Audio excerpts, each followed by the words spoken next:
আসসালামু আলাইকুম ওরহমতুল্লাহি ওবরাকাতুহ। মাশাআল্লাহ, আল্লাহ তবারক ওয়া তাআলা আলিমে দিন অকল দিন ব দিন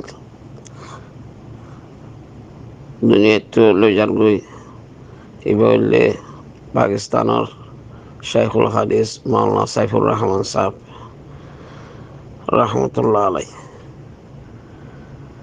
বহুত বছর পর্যন্ত বেদা আসতে বুখারী শরীফের দরজ দিয়ে মানুষ তকরিবান ৭০ পর্যন্ত হজ করছে হর। মাশাআল্লাহ, বেশা বেশি বেড়াতে মাঝে মুসলমান হয়ে বলি হর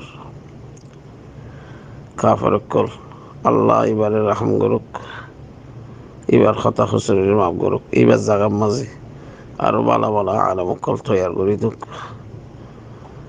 আল্লাহ পাকর বেয়ান তাহাস করি আলম উলুম কলত দ্বারা দিন রাস্তে ধর্ম আল্লাহ এই দুনিয়ার মাঝে কায়েম রাখে আর নসল থেকে বালা বালা হাফেজ কোরআন আর আলমে দিন অক্ষর আল্লাহ তাল্লাহ বাইর করুক।